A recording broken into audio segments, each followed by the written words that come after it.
ನಮಸ್ತೆ. ಇವಾಗ ಎಲೆಕ್ಷನ್ ಎಲ್ಲ ನಡೀತಾ ಇದೆಯಲ್ಲ, ಇದು ಬಂದ್ಬಿಟ್ಟು ಒಂದು ಕರೆಕ್ಟಾಗಿ ಏನು ಹೇಳೋದು, ಈಗ ನಾವು ಕೆಲಸ ಮಾಡೋದಾದರೆ ಒಂದು ಕರೆಕ್ಟ್ ಇದಕ್ಕೆ ಅಂತ ಒಂದೊಂದು ಪ್ರೊಫೆಷ್ನಲ್ ಇದಿರುತ್ತೆ. ಈ ಥರ ಕೆಲಸ ರೂಲ್ಸ್ ರೆಗ್ಯುಲೇಷನ್ಗಳೆಲ್ಲ ಹಾಕಿರ್ತಾರೆ. ಆ ಥರ ಯಾಕೆ ಅಂದರೆ ಕೆಲಸ ಕರೆಕ್ಟಾಗಿ ನಡಿಬೇಕು ಅಂದ್ಬಿಟ್ಟು. ಆ ಥರ ಈ ಎಲೆಕ್ಷನ್ ಎಲ್ಲ ಕರೆಕ್ಟಾಗಿ ಮಾಡ್ತಾವ್ರ, ಇಲ್ಲ ಜನರಲ್ಲೇ ಒಂದು ಗೊಂದಲಾಟ ಇದೆಲ್ಲ ನಡೆಯೋ ಥರ ಎಲ್ಲ ಮಾಡಿಕೊಡ್ತಾರ? ಎಲ್ಲ ಚೆನ್ನಾಗಿ ನಡೀತಾ ಇದೆ. ನಮ್ಮ ಅಭಿಪ್ರಾಯ ಅಂದರೆ ಈ ಸತಿ ನಮ್ಮ ಯದುವೀರವ್ರು ಗೆಲ್ಲಬೇಕು. ಯದುವೀರವರು, ಓಕೆ. B J P. ಹೌದಾ ಸರ್? ಏನಕ್ಕೆ ಯದುವೀರವರು ಗೆಲ್ಲಬೇಕು? ನಮ್ಮ ರಾಜ ಮಂತ್ರಾಲಯದವರು, ಓಕೆ. ಮತ್ತು ನಮ್ಮ ಮೈಸೂರೆಲ್ಲ ಇಡೀ ಕರ್ನಾಟಕಕ್ಕೆ ಬೇಕಾದವರು, ಅದರಿಂದ ಅವ್ರ ಮೇಲೆ ಒಳ್ಳೆಯ ಅಭಿಪ್ರಾಯ. Okay sir. ಇವಾಗ ನೀವು ಒಂದು 10 ಆಟೋ ಇಟ್ಟಿಡ್ತೀರಾ.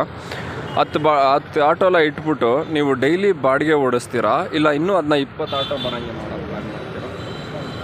20 ಆಟೋ ಬರೋಂಗೆ ಪ್ಲ್ಯಾನ್ ಮಾಡಬೇಕು. ಅವಾಗ ಒಬ್ಬ ರಾಜ ಅಂತ ಇರುವಾಗ ಊರ ಬಗ್ಗೆ ರಾಜ ಅಂದಮೇಲೆ ಇನ್ನೂ ಎಂತ ಆಳಬೇಕು, ಆಳೋರೇ ಬರ್ತಾರೆ ಬೇಕಾದರೆ ರಾಜರ ಹತ್ರ ಅಲ್ವಾ? ನೀವು ತಿಳ್ಕೊಂಡ್ರೆ ತಪ್ಪು ಸರ್. ರಾಜ ಓಕೆ. ನಾಗರಿಕತೆ ಇರಲ್ಲ, ನಾಗರಿಕತೆ ಇದೆ, ನಾಗರಿಕತೆ ಚೆನ್ನಾಗಿ ಬೆಳೆದಿದೆ.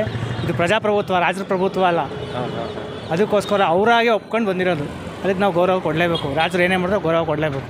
Okay sir. ಈಗ ಯದುವೀರ್ ಅವರು ಹೊಸಬ್ರು ಈ ಫೀಲ್ಡಿಗೆ, ಅವ್ರಿಗೇನು ಎಕ್ಸ್ಪೀರಿಯೆನ್ಸ್ ಇದೆ, ಹೇಗೆ ವರ್ಕ್ ಮಾಡ್ತಾರೆ? ಎಕ್ಸ್ಪೀರಿಯೆನ್ಸ್ ಏನು ಅವಶ್ಯಕತೆ, ರಾಜವಂಶಸ್ಥರು ಎಕ್ಸ್ಪೀರಿಯೆನ್ಸ್ ಏನು ಬೇಕಾಗಿಲ್ಲ. ಅವ್ರು ದಾನ ಧರ್ಮದಲ್ಲಿ ಎಕ್ಸ್ಪೀರಿಯೆನ್ಸು. ಅವ್ರ ತಾತ ಮುತ್ತಾತ ಅವ್ರೆಲ್ಲ ದಾನ ಧರ್ಮ ಮಾಡೋಲ್ಲ, ಅದೇ ಎಕ್ಸ್ಪೀರಿಯೆನ್ಸು. ಅವ್ರ ಹೆಸರು ಎಲ್ಲ ಕಡೆ ಇದೆಯಲ್ಲ, ಇಡೀ ಕರ್ನಾಟಕದಲ್ಲೇ ಐತೆ. ಅವ್ರ ಎಕ್ಸ್ಪೀರಿಯೆನ್ಸ್ ಏನು ಬೇಕು? ಅವ್ರ ರಕ್ತದಲ್ಲೇ ಇದೆ. ಬಡತನ ಮುಂದಕ್ಕೆ ಏನಾಯ್ತು ಅಂತ ಫ್ಯೂಚರ್ಲ್ಲ ಅವ್ರು ಮೊದಲೇ ಮಾಡಿ ಮಡಗಿದ್ದಾರೆ. ಸರಿ. ಅವ್ರು ಇಲ್ಲದ್ರಲ್ಲಿ ತಪ್ಪಿಲ್ಲ. ಹೌದು ಸರ್. ಈಗ ಆಟೋ ಚಾಲಕರಿಗೆ ಅಂದ್ಬಿಟ್ಟು ಏನೆಲ್ಲ ಒಳ್ಳೇದು ಮಾಡೋದಾದರೆ ಮಾಡ್ತಾರೆ ಸರ್. ಯದುವ್ರಿಗೆ ಯಾರು ಏನೂ ಮಾಡಿಲ್ಲ ನನ್ನ ಅನಿಸಿದ ಪ್ರಕಾರ. ಮಾಡ್ತಾರೆ. ಈಗ ಈ ಸರ್ಕಾರದಲ್ಲಿ ಏನೇನು ಒಳ್ಳೇದಾಯಿತು ಸರ್ ಮೋದಿ ಸರ್ಕಾರದಲ್ಲಿ ನನ್ನ ಕಂಡು ತುಂಬ ಒಳ್ಳೆಯದಾಗಿದೆ ಸರ್. ಈಗ ಆಲ್ರೆಡಿ ಗ್ಯಾಸು ಮತ್ತು ಎಲ್ಲದಕ್ಕಿಂತ ಹೆಚ್ಚಾಗಿ ಸ್ವಚ್ಛ ಭಾರತ್ ಅದನ್ನು ಅಪ್ರಿಷಿಯೇಟ್ ಮಾಡಲೇಬೇಕು, ಅವ್ರಿಗೆ ಗೌರವ ಕೊಡಲೇಬೇಕು. ಮೊದಲು ಮೈಸೂರಿಗೆ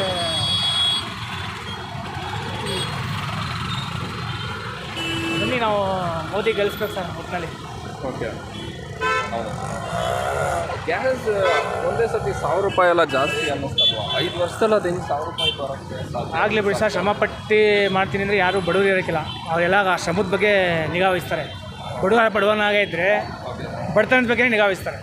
ಸರಿ ಸರ್. ಇವಾಗ ಇಷ್ಟೊಂದು 5 ವರ್ಷದಲ್ಲಿ ಗ್ಯಾಸ್ ರೇಟ್ ಜಾಸ್ತಿ ಆಯಿತು, ಪೆಟ್ರೋಲ್ದಲ್ಲಿ ನಾವು ತಿನ್ನೋದು ಬಿಡೋಲ್ಲ. ಯಾರೇ ಬಡವ ಆಗಲಿ ಯಾರೇ ಆಗಲಿ ತಿನ್ನೋದು ಬಿಡೋಲ್ಲ. ಶ್ರಮದ ಬಗ್ಗೆ ಯೋಚನೆ ಮಾಡಬೇಕು. ನಾವು ಇದು ಪದಾರ್ಥ ಜಾಸ್ತಿ ಆಗಿದೆ, ನಾವು ಇನ್ನೂ ಬೇರೆ ಯೋಚನೆ ಮಾಡ್ಕೋಬೇಕು. ನಾವು ಬೇರೆ ಯಾರ ಕೆಲಸ ಮಾಡಿ ದುಡಿಮೆ ಮಾಡಿ ಅದನ್ನು ನಾವು ಉಪಯೋಗಿಸ್ಕೋಬೇಕು. ಅದು ಬಿಟ್ಟು ನಾವು ಜಾಸ್ತಿ ಮಾಡಿಬಿಟ್ಟವ್ರೆ ಅಂತ ನಾವು ಹೇಳೋಕ್ಕಾಗಲ್ಲ. ಅಂಥದ್ದೇನು ಜಾಸ್ತಿ ಏನು ಮಾಡಿಲ್ಲ ನನ್ನ ಅನಿಸಿಕೆ ಪ್ರಕಾರ. ಹೌದಾ ಸರ್? ಸರ್ ಜಾಸ್ತಿ ₹52 ಇದ್ದಿದ್ದು ಪೆಟ್ರೋಲ್ ಇವತ್ತು ₹100 ಬಂದಿದೆ. 5 ವರ್ಷದಲ್ಲಿ ಇದೆ ಜಾಸ್ತಿ ಅನ್ಸಲ್ವಾ? ನೀವು ಕಣ್ಣು ಕಾಣೋದು ಪೆಟ್ರೋಲೇ ಕೇಳ್ತಾ ಇದ್ದೀರಾ. ಈಗ ಪಾಪ ಹುಡುಗರು ಕುಡ್ತಾ ದಿನ ಕುಡಿಯೋರು ಪಾಪ ಅವರು ಒಂದು ಕ್ವಾರ್ಟ್ರಿಗೆ ₹40 ಅನ್ನೋದು ರೈಸ್ ಮಾಡಿದ್ರು.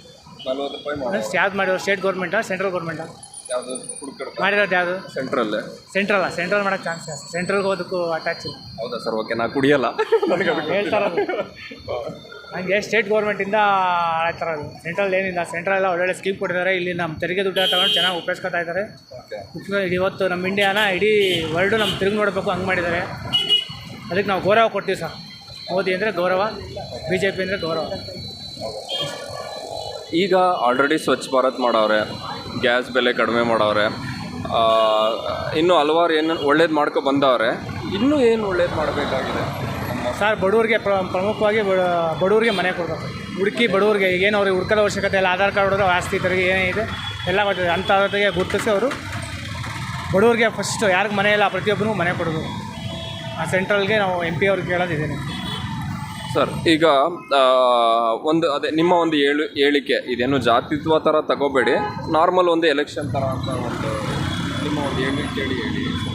ನಾರ್ಮಲ್ ಎಲ್ಲರಿಗೂ ಎಲೆಕ್ಷನ್. ಜಾತಿ ಇದ್ರಲ್ಲಿ ಏನು ಬರುತ್ತೆ? ಎಲ್ಲರಿಗೂ ಎಲೆಕ್ಷನ್. ಎಲ್ಲರೂ ಪ್ರಜೆಗಳೇ, ಎಲ್ಲರೂ ಮನುಷ್ಯರೇ. ಇದರಲ್ಲಿ ಏನು ಜಾತಿ ಭೇದ ಅನ್ನೋದೇನಿಲ್ಲ. ಜಾತಿ ಭೇದ ಇರ್ತಾರೆ, ಆಡ್ತಾರೆ. ಅದೇನು ಕೈಲಾದವರು ಭಯಪಡ್ಕೊತಾರೋ ಅಂಥವ್ರು ಜಾತಿ ಭೇದ ಮಾಡೋದು. ನಂಗೆ ನಿನ್ಗೆ ಗೆಲ್ಲಕ್ಕಾಗಲ್ಲ, ಅದಕ್ಕೆ ಬೇರೆ ಥರ ಜಾತಿ ಭೇದ ಆಗಲ್ಲ. ನಾವು ಹೊರಡು ಹೇಳ್ಬಾರ್ದು, ಅವ್ರು ಹೇಳ್ಕೊತಾರೆ. Thank you. ಓಕೆ.